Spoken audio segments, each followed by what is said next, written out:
Knus. We're going to go to the next category, human rights and society. And this is one that we all feel personally a little bit, I don't want to say offended, but a little bit annoyed by.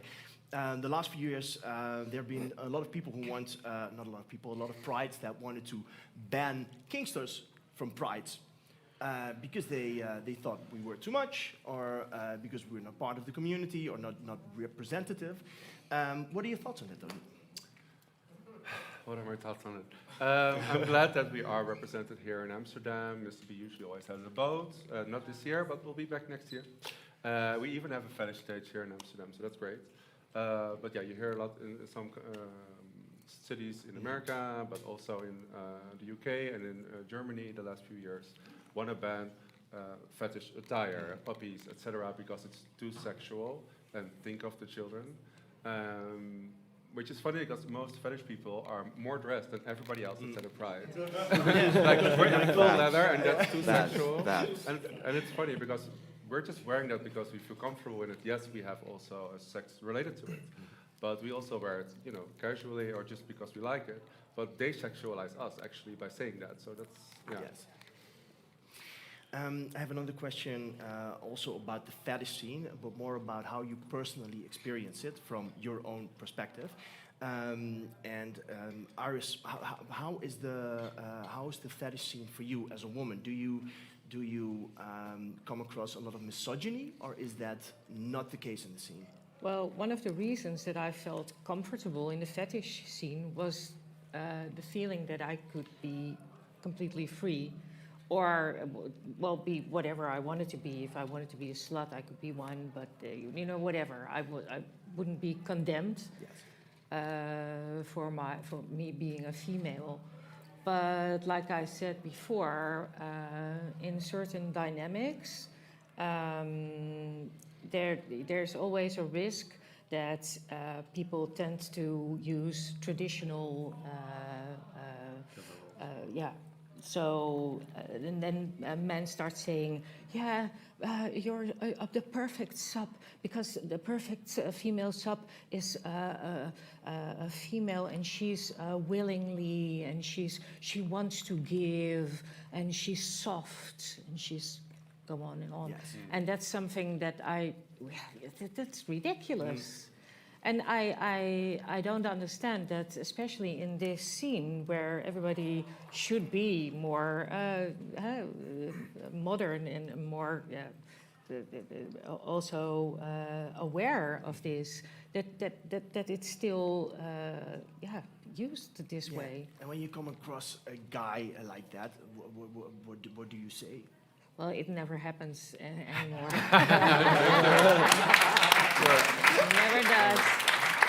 Even I can be with naked boobs, or if they see me and I'm only 160, they never do that to me. Yes. No.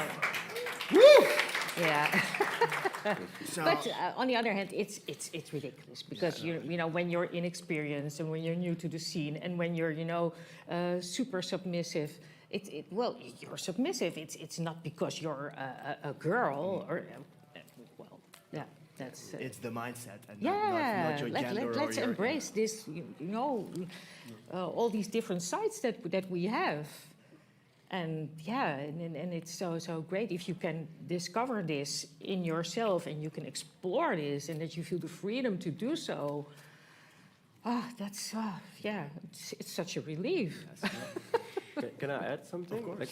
Because entering the kink scene, there was the first time that I didn't experience any judgment. And that for me, because I really struggled sexually, but also personally with my queerness or femininity, and being here, also here, when I look around the room, there's so many diverse people, and it feels really safe to, what you said, just explore, express, and see whatever you like or don't like, and I really liked it about the whole fetish scene. Yeah, and people also being very friendly toward each other and telling each other, "Wow, you look great! Yeah. Wow." Yeah, instead of cool. You are. Yeah, that's so nice. People being so nice. Yeah. Instead of being jealous.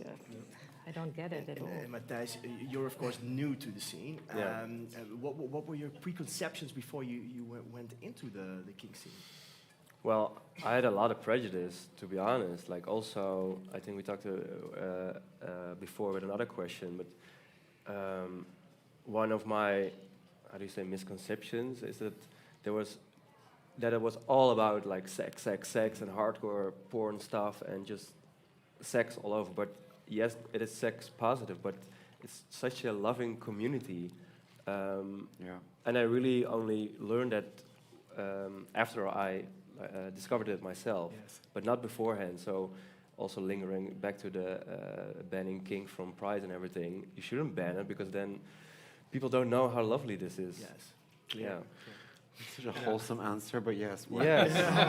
Thank you. No, yeah, I would work. like to add that actually, like, when you go to a fetish scene, you will see really everyone talking. And now when you go to a regular gay club, you will see everyone on their phones, like looking on Grindr when your Grindr is around you. And really, and I think like in the fetish events, you really see people approaching the others, and that doesn't mean that they are into you. Maybe they just want to tell you like, your outfit is super cute, your outfit is super nice. And really, they really understand that that's the way of interacting, and I your love that. outfit is also really nice to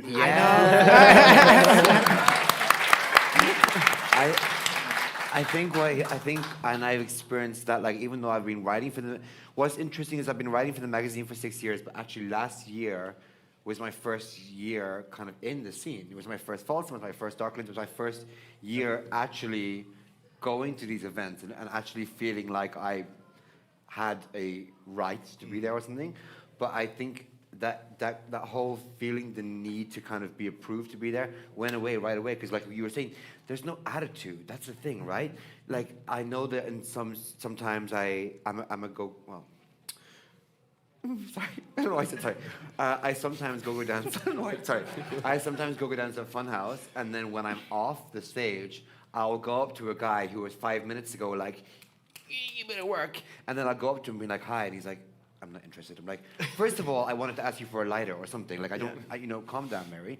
And so in the fetish scene, there's none of that. I think everyone is so open to talk, to share, to like it's just attitude out the window, and that's what makes you feel safe, right? And especially, work. They don't just talk to you because they wanna. Sometimes they do, though. No. Many of them, they don't. No, they don't. Oh my God. And we were talking about your personal experience. Yeah. Can you maybe tell us something about your personal experience as a person of color in the fetish scene? Yes, I'll hark back on the last question first. I think that yes, the fetish community is very welcoming and very diverse. There are very different pockets of the fetish community. I do think that it's great now, but it wasn't for like 10 years ago, like 15 years ago when I started in the scene. It was a lot different. Everything was really segregated. You had the leather guys, the rubber guys, and everything was separate, and you could not mix and match, and you had to wear it this way, and a lot of toxic masculinity because you had to be like Pooch or whatever. But that's different now, so we're on the right track. We're not there yet, but. That's good to see. Yeah, it's the, more the playful than change it within used the to be, community. That it's more, you have a lot more. You can wear color. You have puppies. You have this. You have that. It's all mixed together, and I really like that. So that's that. My journey as a person of color. It's been a funny one. Of course, I grew up in the Netherlands. When I started in the scene, when I was like 18, I was the almost only person of color in the scene, and I also had my own like internal racism, and in the beginning I was like, oh, I only dated white guys or whatever, but it's also because I didn't see it anywhere, and I think that's an important thing that now is changing since the last 3 years, which I'm also writing an article about in the next weeks. September, Just plugging in. No, but you see, and also we've at Mr. B tried to be part of the solution by getting more diverse models, and not just color, but also body size and gender. And before, people would always say it's hard to find models of color to model for us. But why is that? That's because they don't see themselves represented, so they don't feel safe to model. So yeah, you have to start somewhere. And now we, the last few photo shoots, we only have so diverse Yes. cast of models and stories that we tell in the wings. Thank you. Yes.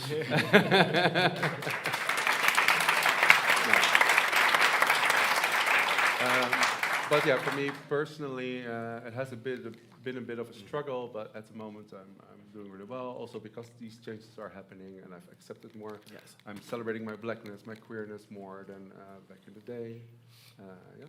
So Yeah, I remember, I think I did an interview with you once about this topic Yeah. as well. And when we talked about it, we also talked about that sometimes it happens that race is being fetishized in the community.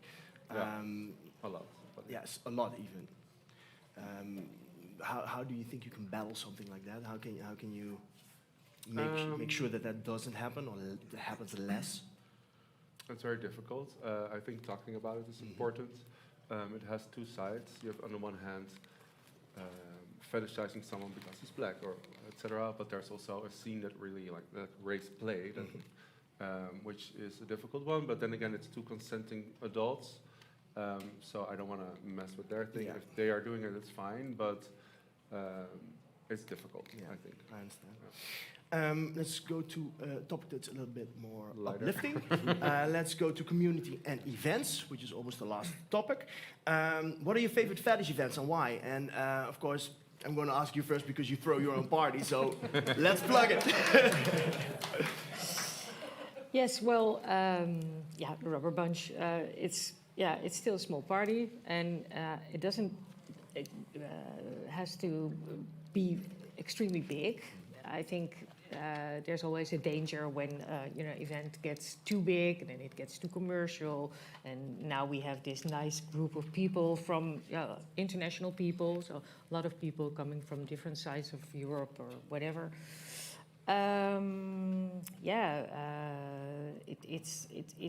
It's really a big compliment that something that I started as more like as a workshop.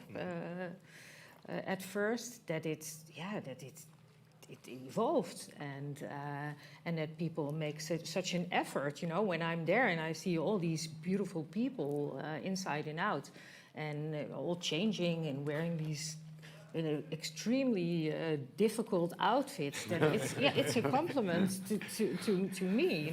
I feel flattered. And I think it's also something that was lacking in the Netherlands, and especially in the fetish heterosexual scene. It gets more and more commercial, and it gets a lot of parties. They call themselves kinky or fetish, and they have this nice flyer, and then you go there and then it's just a sleazy swingers party, and that's fine, but it's something where people different. are screaming pineapple the whole time. Sorry about that. Yeah, so I'm glad that my party that it's a success, and that people can that the energy is there, and it's amazing. What was the biggest compliment you got from one of your party goers? Oh, well, that's hard. Well, I think it's a lot of rubber fetishists are extremely modest people. And that's really funny because they, when they get dressed up, they look like they're really out there, and they have these boobs and their outfits and masks. But when you see them without their outfits, they can be extremely shy and modest and sometimes even lonely. So I also used to work in a fetish shop, and I started to get in touch with a lot of people, talk to a lot of people, and I was working for another rubber party then, Europerf, and I tried to convince some of these guys who were 22, 23 years old, long hair, wearing a backpack, and they tried out their first catsuit, with me in the shop, and they looked at themselves, and bam, there they were. So for me, I think it was one of the biggest compliments that they actually came and that they were there and that they took the courage, you know, that they were there and well, they're there now. So yeah, Fun. you know, they came out of the closets. Cool. So yeah, Beautiful. wonderful.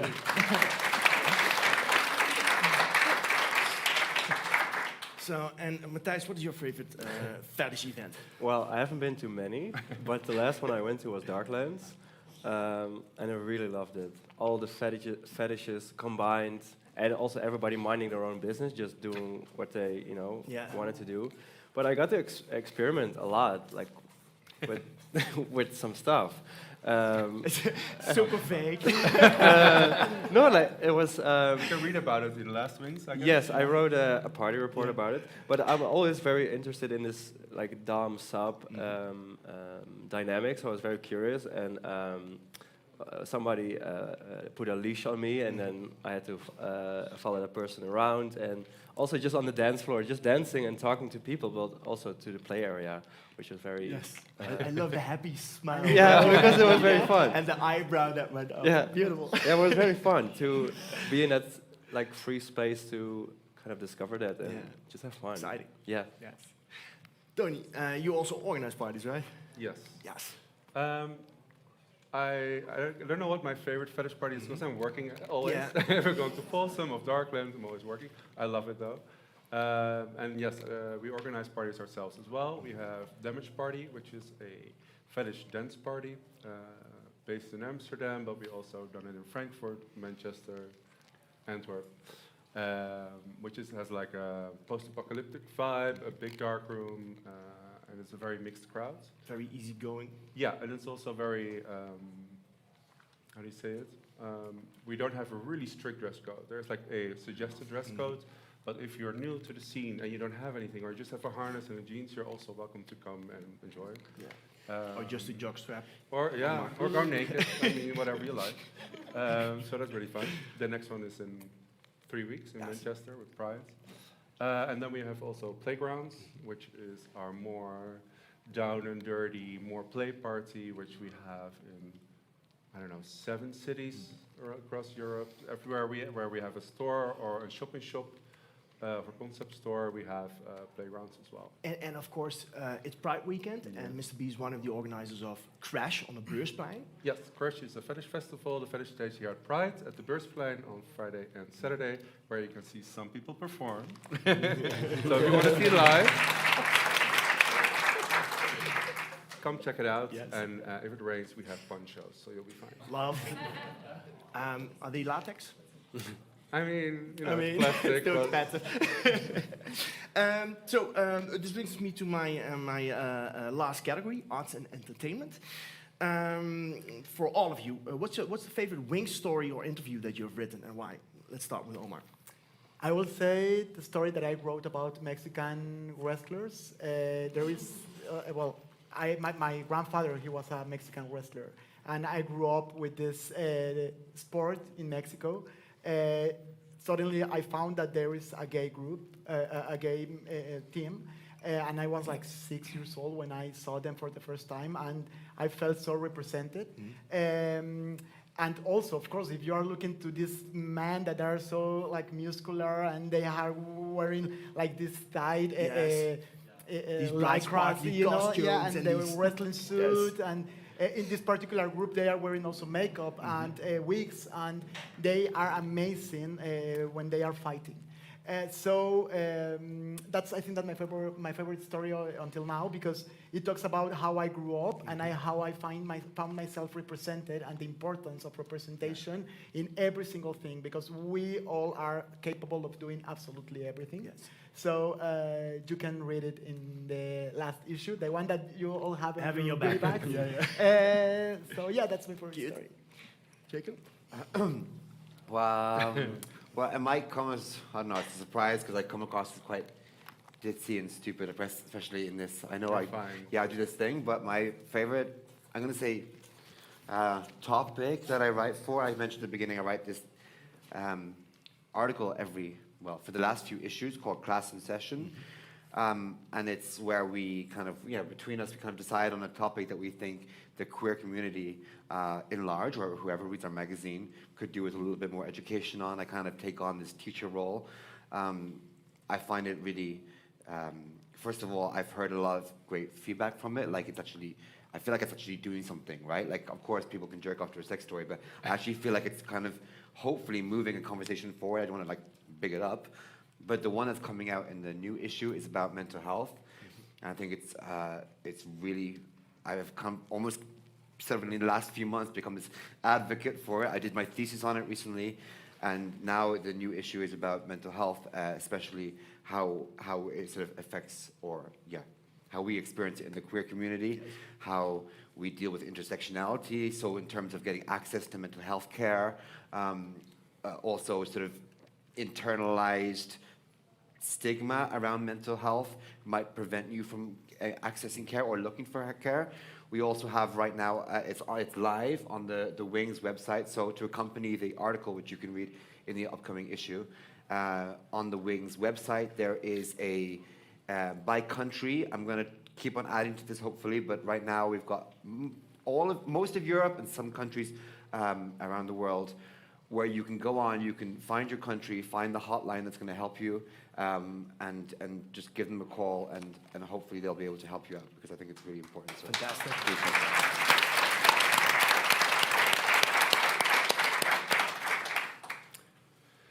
Well, since you guys write all the articles, it's like picking my favorite child. But, what I really find fun to read is all the product reviews, because it's really fun for me to think about, okay, Marco or Matthijs, what am I going to send them now? Yeah, my favorite thing about that is in the past I would always pick the wrong size. Yes. And I think a lot of people who order like sex toys online order the wrong size. So I thought, well, I can do an M, I can do an L. But then the L turned out to be this big, or the M turned out to be even bigger. So then she ordered the XL. So sometimes you need to be careful what you wish for when it comes to sex toys, and shop around as well. Or get your centimeter and yeah. Well, I love doing the product reviews. I always get this fun stuff from Tony to test, and I think until now the favorite one is, I was going on this quest for the perfect cock ring. So I tried these ox balls, different cock rings, and it was just fun. And I contacted someone if he wanted to try an experiment with me, and yeah, it was just fun. And I still have another one I have to try. I have it in my Your drawer for in like my a bed few stand months. for He has it right now on you. it's What is it? The penis extender. extender. Yeah. Ah, yes. He loves them. Highly recommended. Yes. Why? Yeah. He already tried them. And why? It's just fun because it's fun for the person being penetrated and for the person doing the penetration. Okay. And a little bit technical, but it creates a vacuum. So, and the walls of the thing are very thin, which means that you feel everything when you get fucked and when you fuck. Okay. Yes. I'm on it. Plus it fills you up. Yeah. Next issue. Tonight. My favorite story, well, one that hit me a lot was a story about an artist. It's also a guy that I know. He can create anything. He's a visual artist, but he's also a painter, and he does a lot in the fetish scene as well. He also makes the decors, also for the Wasteland Party, but he's also an activist. And when I was talking to him, he told me also about his children. And he has 2 girls, and one of his girls was born as a boy. So the whole story about the artist became also a story about a father, feeling very much concerned about this beautiful blonde girl, who's now going to school, and with all the dangers. You can imagine that it's dangerous to have a girl but it's even more dangerous when she's a trans girl. So that was really, really touching. Yes, Yeah. beautiful. Yeah. Yeah.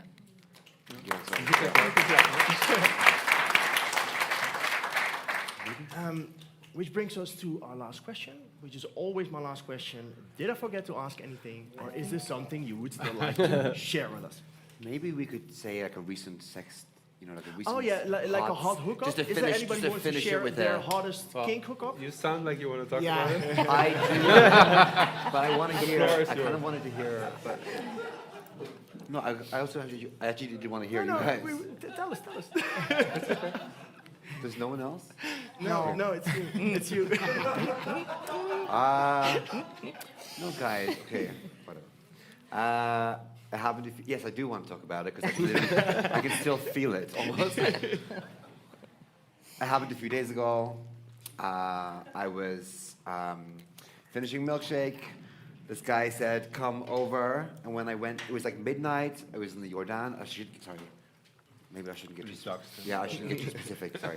It was in us. It was in us. No, he's gonna. There are get not It was gays some- in Jordan, don't worry. Okay, it was somewhere in Amsterdam, and I was walking there, and then and then I thought I was going to go into his house, and no, when I messaged him saying I'm outside, he came out, he closed the door, he said, "Follow." That's all. Literally, the only thing he said probably was "Follow me." And so we were walking around trying to find a place, I guess, on the street to do it. And then it was raining, and then there was nowhere, it was one of those long streets in Amsterdam, no little corridors or little alleyways. So we found one of those houses that have a few steps up and a little porchway. So we got there, and I was not sober, let's say that, okay? I wasn't sober. And so I don't think which is good. I think sometimes a little bit, maybe a little drink, one drink can help me relax. I know it's really, really bad, but we were there on the porch. Otherwise, I'd have freaked out. Like, somebody lives here, whatever. No. The guy was like, "Get naked." So I got naked, fully naked. My clothes were in a pile on the floor. I was only wearing my shoes. And he was like belting me. This is in front of somebody's house. Someone else's house. So yeah, not his house.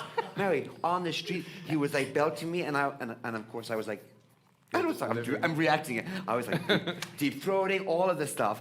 And then the whole time it was super hot because I was thinking, oh my God, someone from the entire street could see, or a car could come by. It didn't cross my mind that someone could come out of that door. And of course, the moment he starts pissing on me, I'm not kidding you, this is true. He was like pissing on me, and I was, again, because I love it now, I was like, oh. And then... We're still on Instagram Live, right? Yes, and then this woman, she was trying to sleep. She opened the door. Oh, no. Yes, Mary. I was like, ah! The guy ran one way, I ran the other way, Naked. literally naked, or sneakers only, grabbed my clothes, covered in piss, like, ah! Like, running down the street like this. And I can still feel the shame and the sex. Oh, baby. And I knew that you were going to tell the story, so we invited this guy as well to tell Oh, God. So,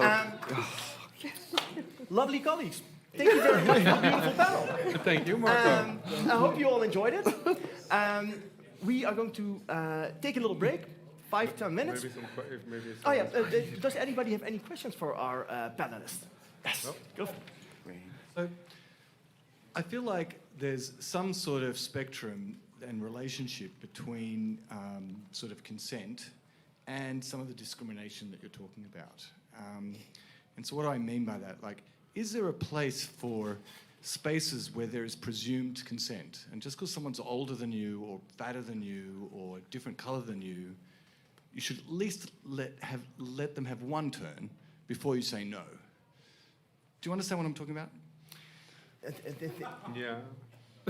I'm just No. picking it. Like Jacob, you said the guy who pissed on you the first time didn't ask. We found it hot. That's right. Like Consent wasn't there. sometimes It's we have it's a unconscious bias. It is a tricky right? thing And because then if he hadn't pissed on me the first time, I wouldn't have known I have liked it, yes. And I probably would have said no the first time. So it is this weird thing. It's like this gray area where, like, in some ways I'm happy for some new things to come up that I didn't really kind of think about, because then it opens me up to more and it makes me enjoy. Maybe I enjoy it, maybe I don't.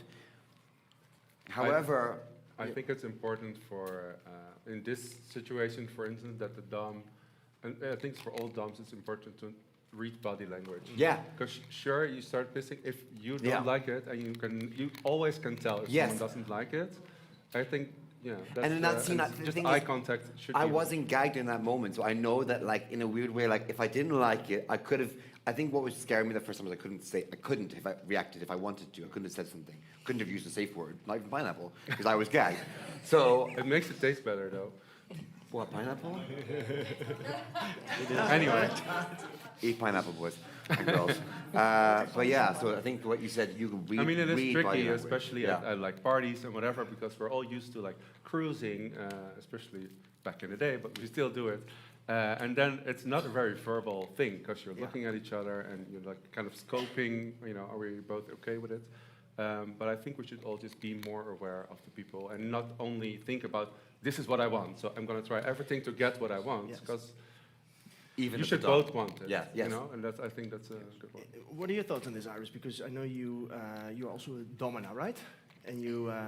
Yes, but I know both sides, and That helps. Yeah, I have the it same, does, and I'm very much on the energy part.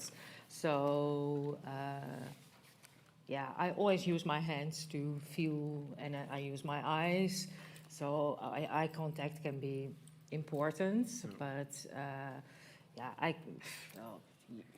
there's always a risk that you misinterpret something. Yes. But in most of the times, when the energy is right, then you can go on a journey together, and you can go further and further and further. What I also think that what makes a good dom is somebody who's able to step out of the situation that they're in. You know, when you're role playing, it's important to be able to get out of the roles that you're playing and just connect with each other as two human beings. And then you can continue to continue, or you cannot continue. You can do Just have a something drink else. in between. Yes. I think the DOMs where you need to take care of are the ones that just think that they're constantly in control and think that you are not, that you don't exist, that you're not important. You know? And who don't realize that by giving consent, you also have some kind of agency and control, right? It's two people willing to partake in a scene, or even if it's an extended thing, it is two people that wanted that, you know? So exactly like I said, see me as a human. Or Yeah, but I think that you can always take back that consent. I think once they made us believe that once you say yes, it's a yes just forever, Yes. and that's Agreed. not the reality. You can always take it back if you are not comfortable. if you can. If you physically can, yeah. Are there any other questions from the audience? I'd like just to ask you your thoughts about the origins of the fetish and the kinks, because it was very interesting to hear Clark's story where it seems that there's always an external agent triggering the fetish. However, it's interesting that the story from Iris, that you always felt this curiosity about the textures, or so is it coming from within or is it coming from outside? I think it's a mix of both. Yes. This is a thing I always, for me, my kink actually is to find out what someone's kink is and why, what makes them tick. Because I always, if I have a session, I always talk after or before and see where it comes from. Because for some people, it's just, when they were kids, they were wearing rain boots and that's like sparked something. Yes. And when they got older, they realized, oh, I'm into rubber. Sometimes it's also part of trauma. You know, if something happens when you're young. But you shouldn't overanalyze it. I think it's also but I think it's also important not to overanalyze it, because people also tend to ask themselves, why am I like this? Why am like in a I? Yeah, and negative way, that's such a wrong question, because why do you like pineapples? I don't like Jesus Christ. I'm going to a brand sponsorship with pineapples now. I don't. You don't know. But Yeah, it's- well, maybe there's a reason for it, but maybe there's not, and it's okay. It's okay. But it's also like, yes, some kinks and fetishes you have because of whatever reason, and others you discover. You know, Yeah. you Yes. have a hookup, they do something you never did before. You think, wow, I'm into this, you know? It's suddenly there. Or like things that you've always been into and didn't really realize it was a fetish. I recently discovered, I have a foot fetish. And I thought it was really tacky to have a foot fetish. It's like, I found it the lowest of the low, like kink shaming, you know? And I thought, no, I like feet. I like them in my mouth, I like them in other places, you know? It's trial and error, you know? And sometimes you try it the first time, you don't like it. Maybe the second time, you do. Yes. Or not. Or not. Yeah. Yeah. And then you move on. Yeah. But try it. Yes. Yeah, Try sexual. try it. Yeah. We have an online question. Okay. I love that. So interactive. Something from Twitter said, can you imagine? This is from Elon Bass. Musk. And Elon it Musk. says, the fetish community and cans, how intertwined does the panel think it is? Oof. Girl, you wrote about that, right? Somebody wrote What about was the that. question? I didn't hear it. Chems and the fetish community, yes. how intertwined it is. I mean, I think in the entire queer or gay/queer community and also the fetish community is pretty intertwined. Yes. Yeah, I think there are a lot of people struggling with either addiction or, once they try stuff using and then they cannot do it without. Yeah, and I think also that's something that needs to be talked about more. So I think it's a great question because it's kind of in the corner, nobody wants to talk about it. So maybe this is a good one for another panel later. But Yeah. And there's, we talked about this briefly before. There's so many. I'm not pretending to be an expert. There's a lot of reasons of why that could be so intertwined. Like I remember the internalized homophobia was one of the things I wrote up before, and also like reading mental health, and especially if you internalize, you shame either your homosexuality or your sexuality or your kinks. That can also lead to kind of needing or relying on substances in some way. yeah. So I hope that Still get out of the whatever loop you're in. Yeah. Yeah. Yeah, it's very difficult, especially because it's so readily available within the scene, and it's very like almost expected if you go to a chill or a party or whatever. Yeah. So, what I do like is that you see more and more like sober fetish parties or sober. Yeah. Where? I'll send you the link. No, our writer Pep Momo wrote an article about it. It hasn't been posted yet, but so yeah, I think that's a good thing. Cool. Any other questions? Hello. Hi. This question is for Omar. I'm just curious, as a Mexican as well, like, what was like your journey discovering kink and like just kind of like stripping away all that Catholic, I don't know if you were of Catholic, but all that like religious like shame about your sexuality, and how did you end up like with this amazing job? Well, it was. I think that it was not hard because I didn't do it like all of a sudden. I think that I started like exploring some other areas, and of course, I think that also that it was not that hard because, of course, the moment that I came out of the closet in Mexico and I had this fight with all my family and friends and all your social circle, and then you discover that everything is fine and you are just being happy, then I think that we learn somehow how we are not dependent on them and we are searching just what we want and what we like. So, of course, I think that maybe I always question myself if I have stayed in Mexico, I will be like this. I think that I wouldn't. But luckily, I'm still fighting sometimes. It's not something that it's done. Sometimes I'm still like struggling with the things that I might like or the things that I might be into or the kind of relationships that I have. It's not a job done since the beginning or that you already find a spot where you are done. It's always keeping searching. But I think that maybe since I had this fight so many years ago, that's how I can just find a way. Work.